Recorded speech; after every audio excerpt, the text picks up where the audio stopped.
Today's story is titled When Stone Turns Against Steel by TheEinfachLiamYT. The link to the story is in the description below. Please enjoy.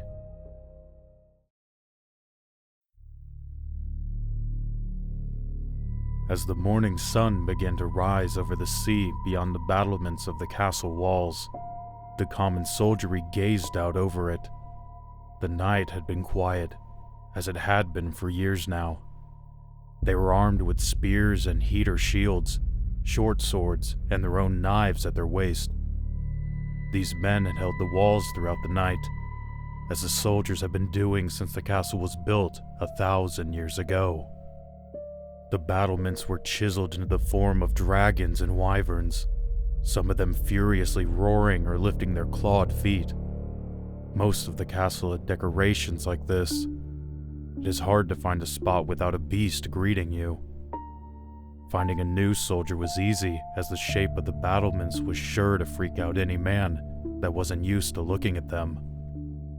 The entire castle was built against the eastern side of a barren volcano, looking as if it was hammered directly out of the rock in some places.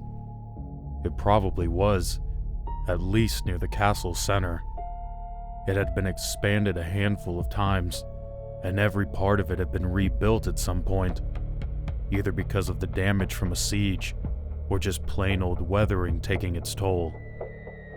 The men were tired, thankful to hear the sounds of boots marching up the stairs and coming from the towers spread around the walls. They were replaced by fresh men, their breakfast still in their bellies, and new energy from a full night's sleep giving them strength. They greeted their comrades and sent them on their way.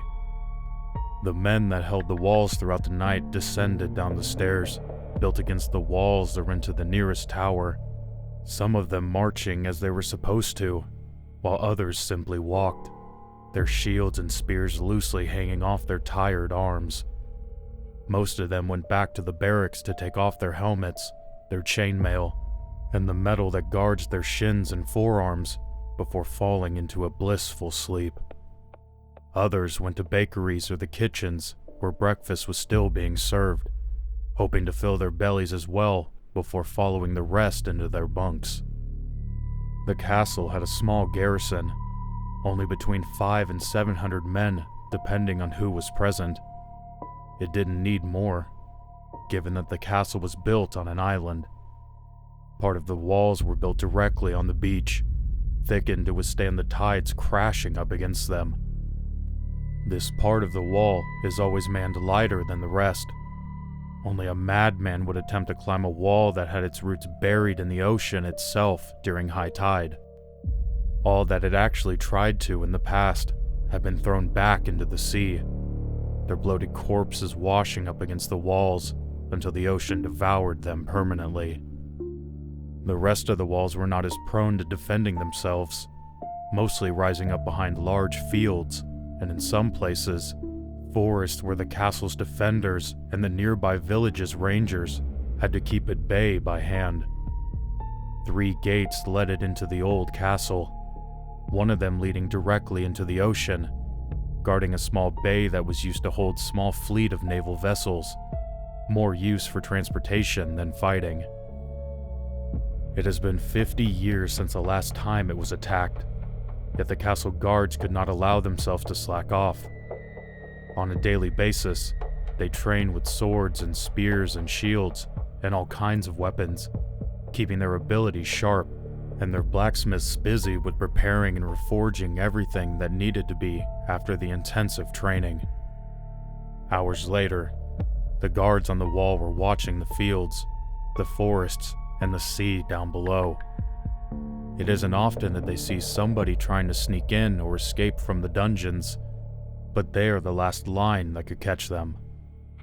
It's become customary for a few of the men to keep watch, while the rest talked or played games with each other, dice or cards or something else they thought up. Suddenly, one of the guards sounded off that there was a ship approaching. His name was Mark, a tall, slim man in charge of a company of 50 men, with short ginger hair and a matching mustache. "Ship's approaching!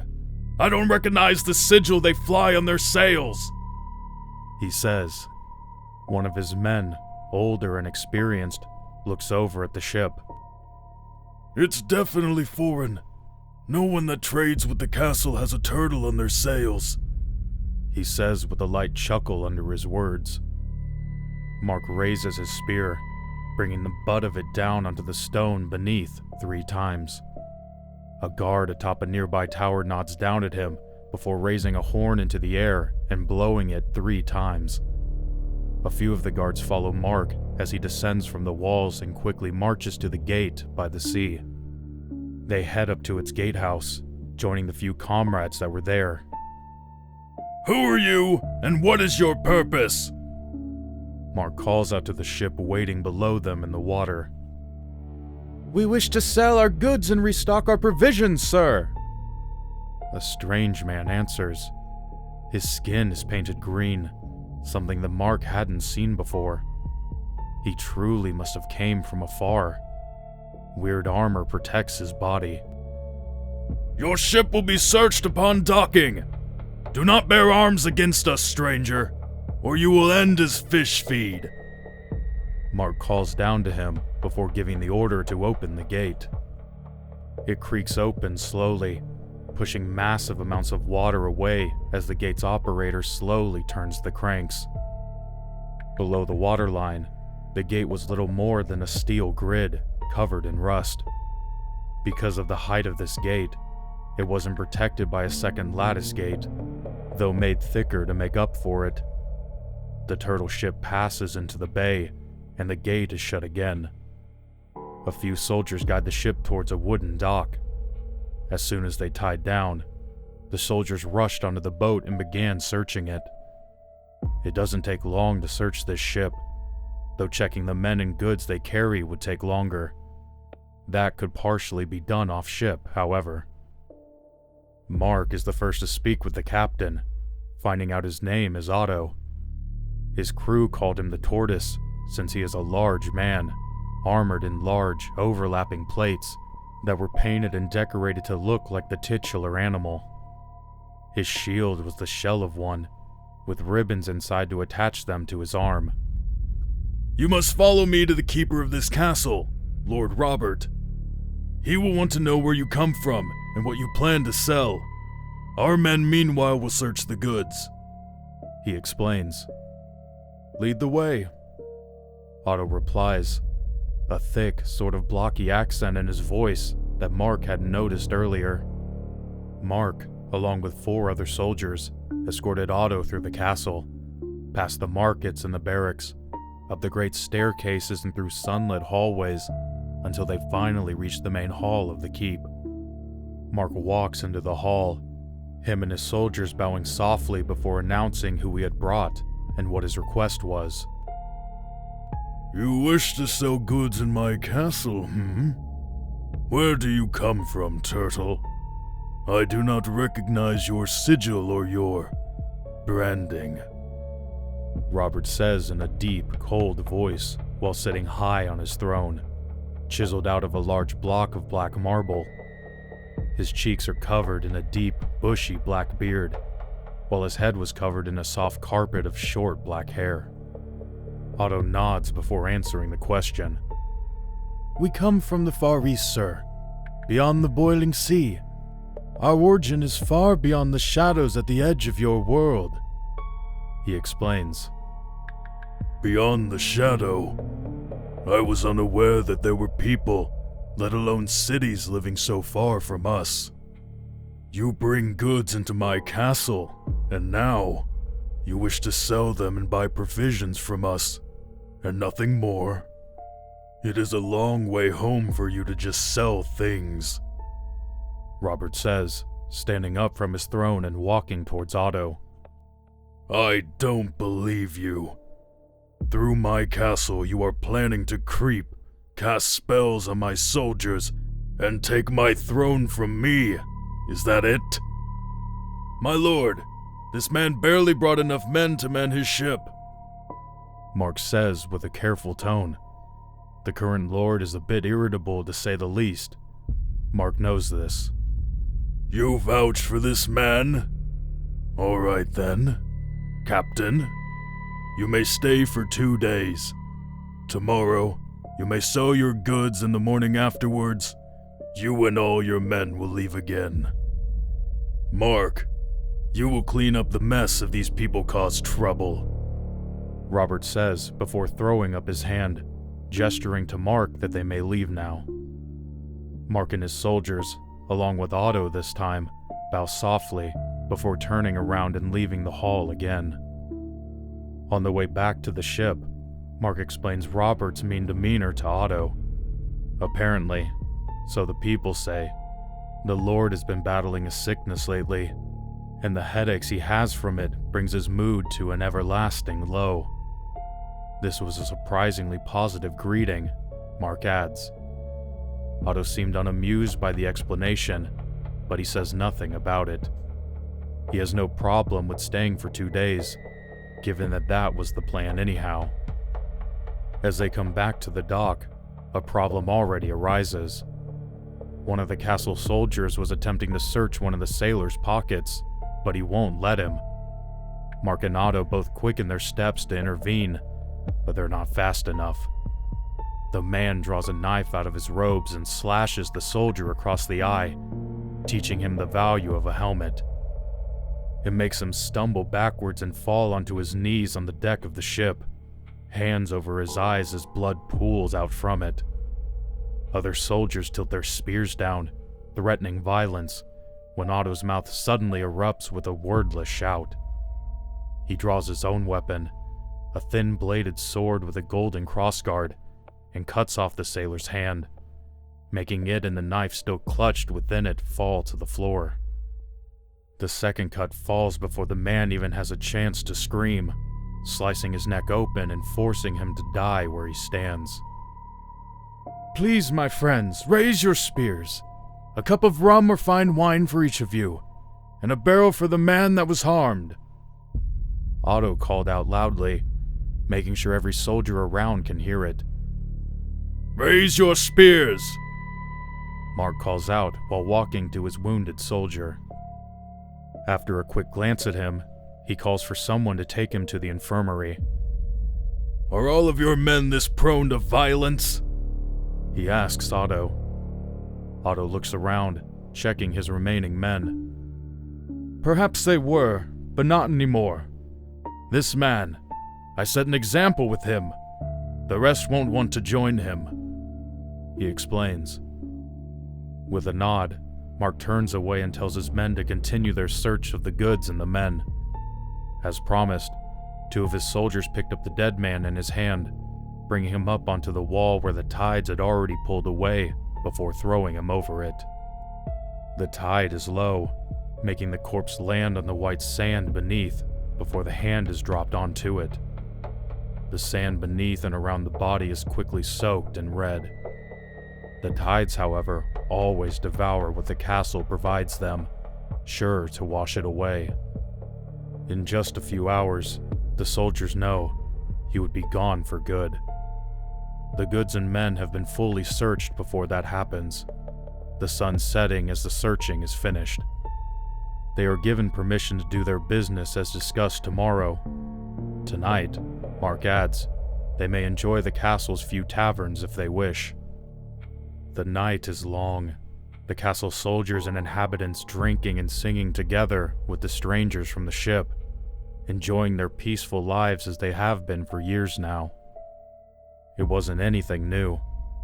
Anytime a ship stayed for more than a day, the taverns would overflow and profits would skyrocket.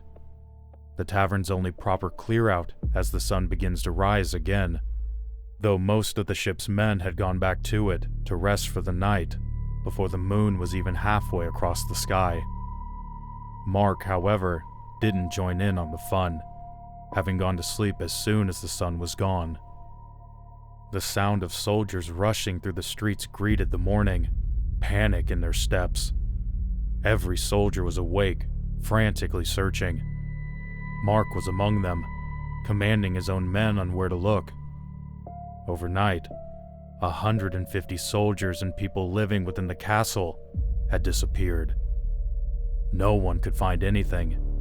It was as if the very rock the castle was built out of and into had swallowed the missing hole. Lord Robert is furious, screaming and shouting up in the great hall at his council and anyone unlucky enough to be present. He swears that he would see the heads of all the tortoise's men on spikes within the hour if no one finds anything, blaming them. He isn't one to make threats like that lightly. The search continues frantically while the ship was kept on lockdown, surrounded by guards in plate armor, armed with kite shields and bastard swords or heavy axes and maces. These men are directly under the command of Lord Robert, about half of his personal guard. The rest were making sure that no man came into or left the Great Hall without permission. As time dragged on, the men on the ship began to get nervous. Not knowing what was going on, they demanded an explanation for what was happening. Otto himself told the guards to inform Mark that he wishes to talk with him, but they coldly deny him. We serve Lord Robert, not Mark, or any other wall watcher, a guard says. Stay back. You are no longer permitted to enter the castle. Otto reluctantly nods and retreats into his chamber on the ship, brooding about what is going on. No one can find anything. No one felt sure what had happened, and those that still think rationally begin to wonder how a handful of men could kill that many people and wipe them from the face of the earth overnight. As the hours dragged on, the men on the ship begin to grow unruly. Without consulting their captain, a few of them grab their weapons. Glaives and thick knife-like swords are drawn. The guards don't waste time. They begin to board the ship, murderous intent leading their weapons to crash into the sailors. Most of them weren't armored, mostly having leather protecting their chests and nothing more. Maces cracked skulls and swords split limbs where bone meets bone, or exposed the steaming guts of the sailors unlucky enough to be attacked, while the guards' plate armor mostly keep them safe from their retaliation. Apart from a few bruises, the guards are unhurt by the time the remaining sailors throw down their arms and surrender. As Otto comes out of his chamber, thanks to the noise, the fight is already over. He is wordlessly shoved onto his knees together with the 6 remaining men he had. They are dragged off the ship quickly, the bare knees of the sailors scraping against the wood and the rock until they leave trails of blood like a group of giant slugs. They are brought to the Great Hall. Lord Robert had already called the commanders of his soldiers back to the Great Hall to get a report on the situation. No one has been found yet, and the castle has been combed through thoroughly, one of the commanders explained. They even began searching beyond the castle. Mark and the rest of the commanders were lined up behind Robert when Otto and his remaining crew were dragged in. Roughly thrust upon the floor, the lord of the castle looks down at them. What have you monsters done to my people? He demands to know, his voice booming like thunder. We've done nothing, my lord. My crew has been sleeping before the moon had painted the sky. Otto replies. This isn't the answer Lord Robert was expecting to hear. You dare lie to me at a time like this? You, where were you last night? He demands to know as he speaks to some of the sailors. Both of them explain they had fallen asleep while there was still natural light falling on their sails. Lord Robert brands them as liars and demands their heads, receiving them just a few seconds later when the commander of his personal guard sliced them off in 2 clean strokes of his broadsword. Mark wants to protest this, but he finds himself unable to. It was true. These people had showed up and caused trouble immediately, and now, if that wasn't enough, the castle was missing a large portion of its people without a trace. Maybe they really are magicians or wizards, Mark thought to himself. Lord Robert, this is a misunderstanding! Otto protests. In In a furious rage, the king curses them all as heathens and criminals before sentencing them to death. One by one, they are all executed by the captain of the guard. Otto is treated like his men, decapitated where he is kneeling. Mark wishes he could look away as Otto's head is separated from the rest of his body, but he can't. If this is all their fault, then this was the right decision, and even if not, protesting Lord Robert's order might lead to him getting the same fate. The bodies are ordered to be thrown out over the walls where the tide can take them. Even their goods are ordered to be burned, among with the ship, in case they were cursed by some foreign spell as well. As Mark had vouched for Otto, his men are the ones ordered to carry out the order.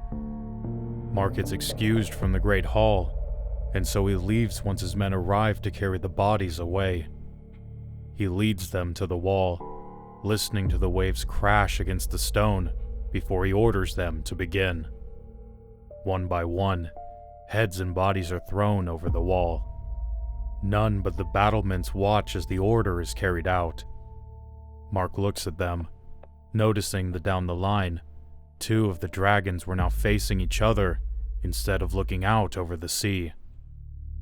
How strange it may be. He tells himself that he just wasn't at this part of the wall often enough to notice that detail.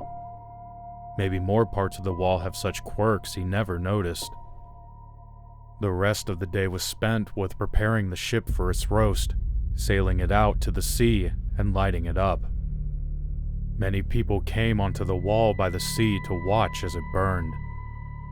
There was no happiness to speak of, only hope that this would stop what had happened last night from happening again. As day turned to night, people disappeared into their houses and barracks. No one wants to risk anything, but Mark and his 50 men had to man the walls again tonight. Mark had allowed half of them to sleep on the walls, feeling pity for them since they've been up all day already. Deep in the night, Mark decided to check if all of his men were still at their posts.